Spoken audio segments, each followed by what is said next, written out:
Iran की ओर से बंद किए गए हॉर्मूज जलडमरू मध्य यानी स्ट्रेट ऑफ हॉर्मूज पर जब से अमेरिका ने नाकेबंदी की है, ईरान और चीन दोनों बौखला गए हैं।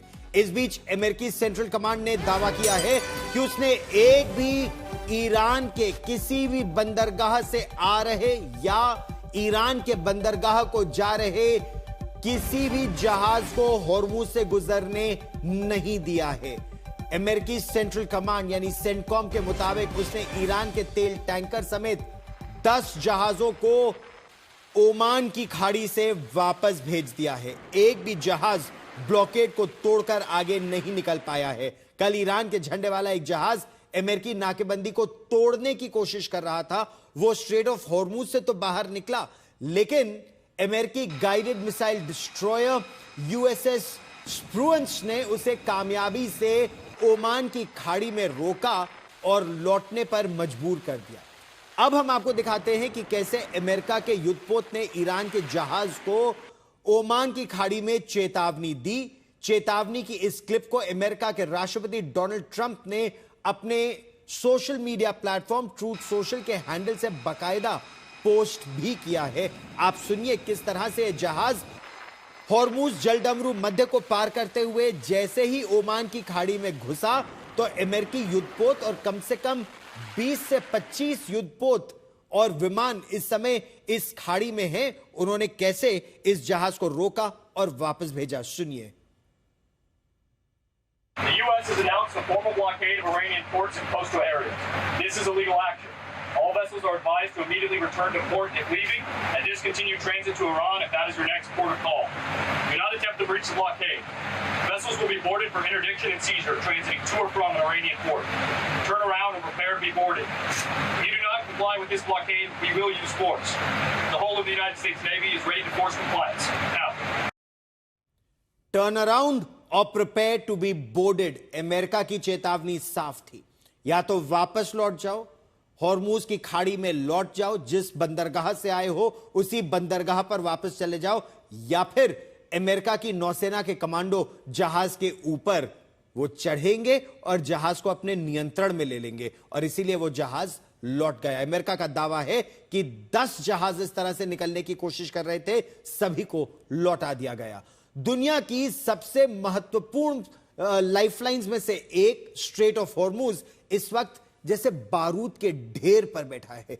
एक तरफ अमेरिका की एपिक फ्यूरी नहीं, इकोनॉमिक फ्यूरी है, आर्थिक प्रकोप जो ईरान को पूरी तरह से अलग थलग करने में लगी हुई है, तो दूसरी तरफ चीन है जो ईरान के तेल का सबसे बड़ा खरीदार है। और अमेरिका की इन पाबंदियां सीधे तौर पर चीन के लिए सबसे बड़ी चुनौती है, चीन की ऊर्जा सुरक्षा के लिए सबसे बड़ा खतरा है। समुद्र में अमेरिकी युद्धपोत ईरानी जहाजों को वापस तो खदेड़ रहे हैं, वॉशिंगटन डीसी के दफ्तरों से चीन के बैंकों तक सीधी धमकी भी दी जा रही है।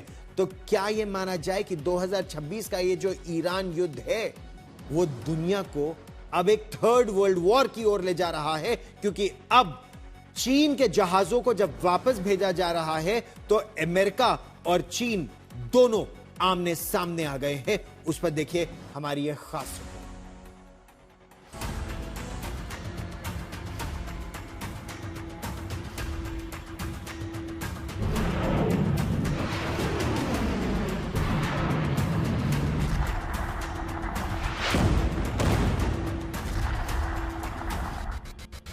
स्ट्रेट ऑफ हॉर्मुज, जहां से दुनिया का करीब 20% तेल गुजरता है, वहां अब सन्नाटा पसरा हुआ है। अमेरिकी सेंट्रल कमांड का दावा है कि ऑपरेशन एपिक फ्यूरी के तहत लगाई गई समुद्री नाकाबंदी इतनी प्रभावी है कि शुरुआती दिनों में कोई भी जहाज बिना चेक के नहीं गुजर पाया। ईरान के बंदरगाहों से निकले कई जहाजों को अमेरिकी नौसेना ने बीच समुद्र में ही वापस लौटने पर मजबूर कर दिया। अमेरिका की ये कार्रवाई ईरान की आर्थिक रीढ़ तोड़ने के लिए है। ईरान इसे उकसावे की कार्रवाई बता रहा है और खतरनाक परिणाम की चेतावनी दे चुका है। ईरान अब अकेला नहीं दिख रहा। तेहरान ने बीजिंग का दरवाजा खटखटाया है। ईरानी विदेश मंत्री अब्बास अराक्ची ने चीनी विदेश मंत्री वांग यी से फोन पर बात की और अमेरिकी नाकाबंदी को क्षेत्रीय स्थिरता के लिए खतरा बताया।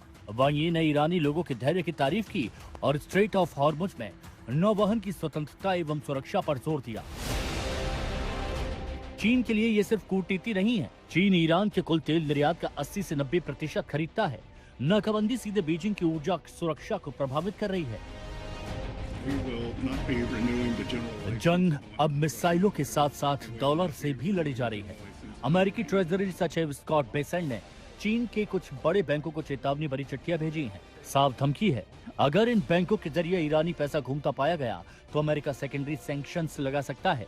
इसके अलावा ईरानी अधिकारी अली शमखानी के बेटे मोहम्मद हुसैन शमखानी के तेल तस्करी नेटवर्क पर भी नए प्रतिबंध लगाए गए हैं। अमेरिका इसे इकोनॉमिक फ्यूरी का हिस्सा बता रहा है।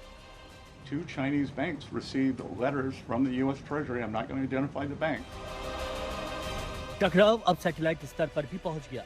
रिपोर्ट के मुताबिक ईरान ने 2024 में चीन से TEE-01B नाम का एक हाई रिजोल्यूशन स्पाई सैटेलाइट हासिल किया था। IRGC ने इसका इस्तेमाल मध्य पूर्व में अमेरिकी सैन्य ठिकानों जैसे सऊदी अरब, बहरीन, जॉर्डन की निगरानी और स्ट्राइक प्लानिंग के लिए किया। चीन इसकी पुष्टि नहीं कर रहा, लेकिन ये दोनों महाशक्तियों के बीच तनाव को और बढ़ा सकता है। 3 बड़े खतरे साफ दिख रहे हैं। पहला, दुनिया भर को महंगे तेल का झटका। अगर हॉर्मुज लंबे समय तक प्रभावित रहा तो कच्चे तेल की कीमतें आसमान छू सकती हैं। दूसरा खतरा, चीन अमेरिका टकराव। अगर चीनी टैंकर नाकाबंदी तोड़ने की कोशिश करते हैं तो स्थिति और गंभीर हो सकती है। तीसरा, खुफिया और तकनीकी युद्ध।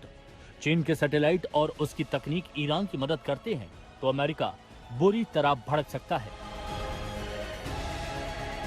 वैसे भी अमेरिका खाड़ी में अपने सबसे महंगा यानी करीब 2000 करोड़ रुपए का निगरानी ड्रोन गंवा चुका है। साफ है कि ईरान के बहाने अमेरिका और चीन अपनी ताकत की आजमाइश कर रहे हैं। पाकिस्तान के जरिए शांति की कोशिशें जारी हैं, लेकिन हॉर्मुज की लहरें अभी शांति का संकेत नहीं दे रही। अगर ये घेराबंदी लंबी खिंची तो दुनिया को आर्थिक मंदी और बड़े युद्ध का खतरा हो सकता है। आज तक ब्यूरो।